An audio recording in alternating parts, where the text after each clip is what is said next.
പ്രിയമുള്ളവരെ, പരിശുദ്ധ ദൈവമാതാവ് ആത്മശരീരങ്ങളോട് സ്വർഗത്തിലേക്ക് ആരോഹണം ചെയ്തു എന്നുള്ളത് പരിശുദ്ധ സഭയുടെ ഏറ്റവും ആഴമേറിയ വിശ്വാസങ്ങളിലൊന്നാണ്.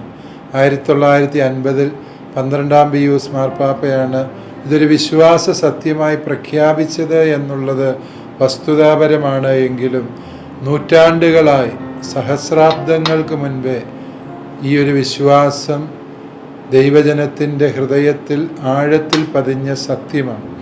പരിശുദ്ധ ദൈവമാതാവിൻ്റെ ഈ സ്വർഗാരോഹണം നമ്മെ ചില അടിസ്ഥാന സത്യങ്ങളിലേക്ക് നയിക്കുന്നുണ്ട്.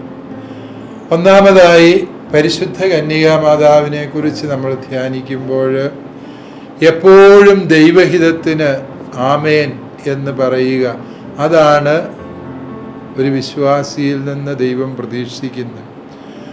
ഒരു സത്യവിശ്വാസിയിൽ നിന്ന് ദൈവം പ്രതീക്ഷിക്കുന്നത് എന്തോ അവയൊക്കെയും അതിൻ്റെ പൂർണ്ണതയിൽ ജീവിതം കൊണ്ട് സാക്ഷ്യപ്പെടുത്തി എന്നുള്ളതാണ് പരിശുദ്ധ അമ്മയുടെ ജീവിതത്തിൻ്റെ പ്രത്യേകത.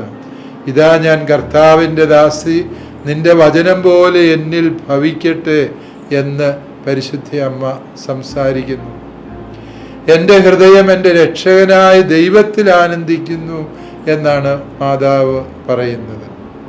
അമ്മയുടെ സ്തോത്രഗീതം മുഴുവനും ദൈവഹിതം നിറവേറുന്നതിൻ്റെ ആനന്ദം വർണ്ണിക്കുന്ന ഗീതമാണ് എന്ന് നമുക്കറിയാം.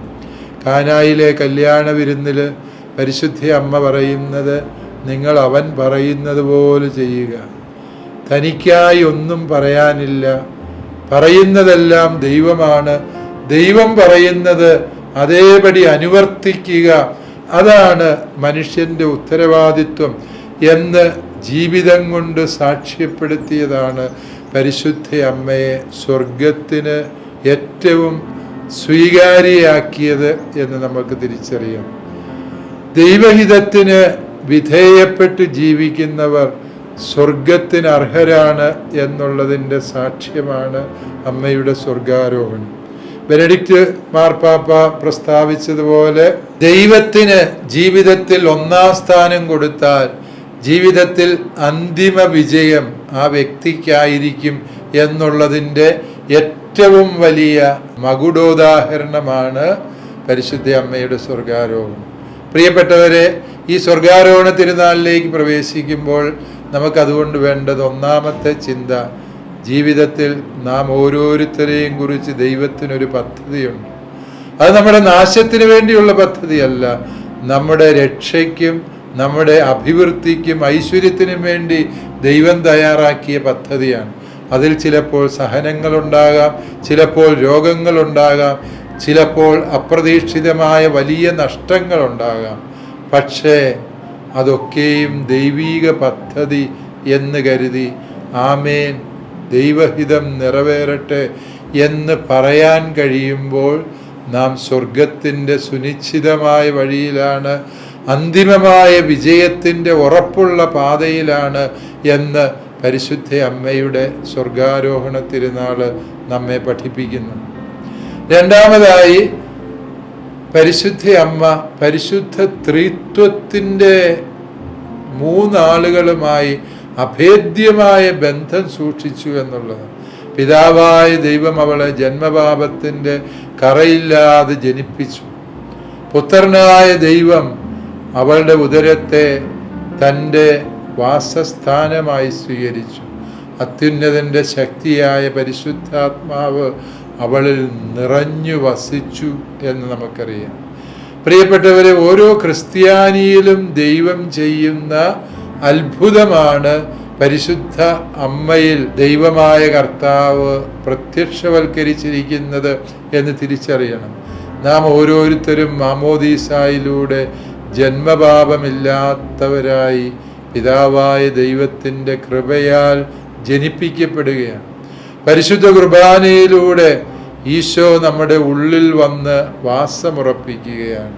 പരിശുദ്ധാത്മാവ് നമ്മെ നിരന്തരം നയിച്ചുകൊണ്ടിരിക്കുകയാണ്. അതായത് ഒരു ക്രിസ്ത്യാനിയിൽ പരിശുദ്ധ ത്രിത്വം എങ്ങനെ പ്രകടമായി പ്രവർത്തിക്കുന്നു എന്നുള്ളതിൻ്റെ സാക്ഷ്യമാണ് പരിശുദ്ധ അമ്മയുടെ ജീവിതം.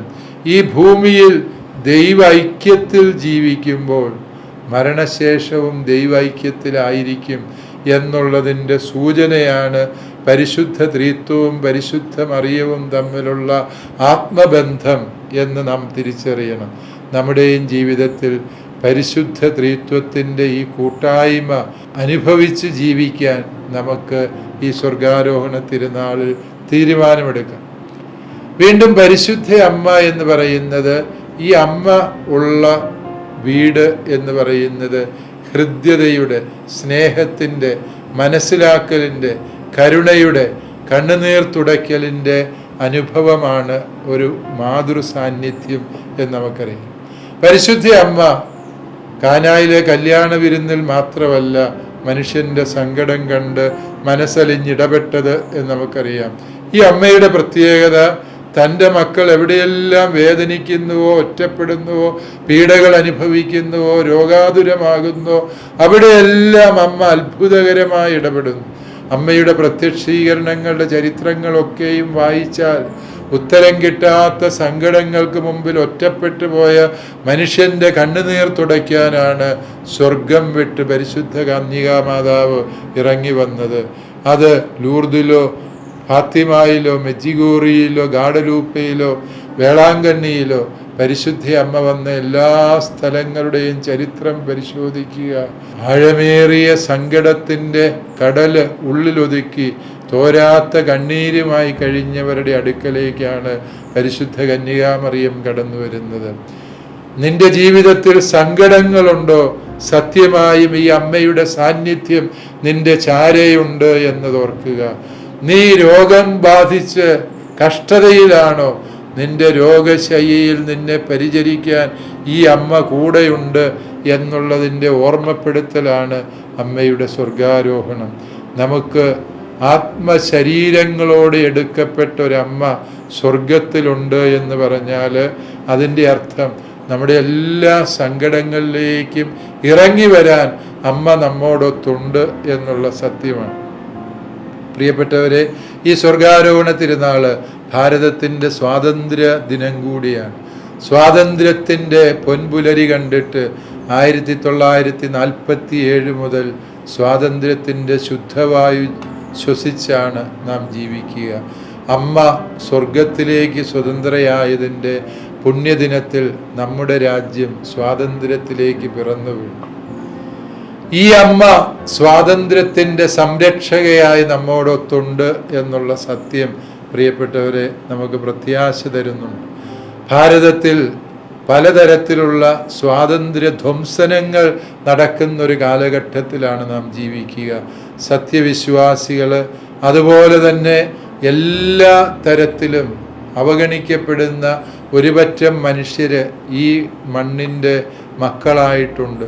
വിശിഷ്യ ഇവിടുത്തെ ന്യൂനപക്ഷങ്ങൾ, ക്രൈസ്തവര്, മിഷണറിമാര്, നാടിന് നന്മ ചെയ്യാൻ വേണ്ടി ജീവിതമൊഴിഞ്ഞു വെച്ച സന്യസ്തര്, അവരൊക്കെയും സംശയത്തിൻ്റെ നിഴലിൽ നിർത്തപ്പെടുകയും ഏത് നിമിഷം അറസ്റ്റ് ചെയ്ത് തുറുങ്കിലടയ്ക്കപ്പെടുകയും ചെയ്യുന്ന സാഹചര്യം നിലനിൽക്കുമ്പോൾ ഈ ഒരു അവസ്ഥയ്ക്ക് മാറ്റം വരേണ്ടതുണ്ട്. ആ മാറ്റത്തിൻ്റെ ശംഖുലിയാണ് പരിശുദ്ധ അമ്മയുടെ സ്വർഗാരോഹണം. സ്വർഗത്തിലായിരിക്കുന്ന ഈ അമ്മ സ്വാതന്ത്ര്യത്തിൻ്റെ ശുദ്ധവായു നിഷേധിക്കപ്പെടുന്ന സകലരുടെയും കൂടെയുണ്ട്. സഭ എവിടെയെല്ലാം പീഡിപ്പിക്കപ്പെട്ടോ അവിടെയെല്ലാം പരിശുദ്ധ അമ്മ അത്ഭുതകരമായി ഇടപെട്ടിട്ടുണ്ട് എന്നുള്ളത് നാം അറിയുന്ന സത്യമാണ്. ഓർക്കുക, പരിശുദ്ധ ദൈവമാതാവ് ആദിമസഭയുടെ പീഡാനുഭവ വേളകളിൽ അവർക്ക് ധൈര്യം പകർന്ന മാതൃ സാന്നിധ്യമായിരുന്നു. ക്രിസ്ത്യാനികളുടെ സഹായമായ മറിയമേ എന്ന് വിളിച്ച് പ്രാർത്ഥിച്ചുകൊണ്ടാണ് രക്തസാക്ഷികൾ കൂട്ടം കൂട്ടമായി തങ്ങളുടെ കൊലക്കളത്തിലേക്ക് നടന്നു നീങ്ങിയത്. ഇന്നും ആ പ്രാർത്ഥനയ്ക്ക് നമ്മുടെ സ്വതന്ത്ര ഭാരതത്തിൽ അർത്ഥമുണ്ട്. നമ്മുടെ സംരക്ഷകയായ അമ്മയുടെ മാധ്യസ്ഥം തേടി പീഡകരുടെയും നമുക്കായി കെണികൾ ഒരുക്കുന്നവരുടെയും കരുക്കളിൽ നിന്ന് നമ്മെ സംരക്ഷിക്കാൻ ഒരമ്മയുടെ സാന്നിധ്യം, സ്വർഗസ്ഥയായ ഒരു അമ്മയുടെ സാന്നിധ്യമുണ്ട് എന്നുള്ളത് നമുക്ക് സന്തോഷിക്കാം. നമ്മുടെ മാതൃരാജ്യം സ്വാതന്ത്ര്യത്തിൻ്റെ പുതിയ ചക്രവാളങ്ങളിലേക്ക് എല്ലാ ലോകരാജ്യങ്ങൾക്കും മാതൃകയാകുന്ന രീതിയിൽ എല്ലാ മേഖലകളിലും വളരുന്നതിൽ ഭാരതീയരായി നമുക്ക് സന്തോഷിക്കാം. ഈ രാജ്യത്തെ ഇപ്രകാരം വളർത്തിയെടുക്കുന്നതിന് വേണ്ടി 1947 മുതൽ കഷ്ടത അനുഭവിച്ച എല്ലാവരെയും, എല്ലാ നേതാക്കളെയും, സൈനികരെയും നമുക്ക് ഈ പുണ്യദിനത്തിൽ നന്ദിയോടെ ഓർക്കാം. എല്ലാ കർഷകരെയും നമുക്ക് നന്ദിയോടെ ഓർക്കാം. ദൈവം പരിശുദ്ധ അമ്മ വഴി നമ്മുടെ മാതൃരാജ്യത്തെ സമൃദ്ധമായി അനുഗ്രഹിക്കും.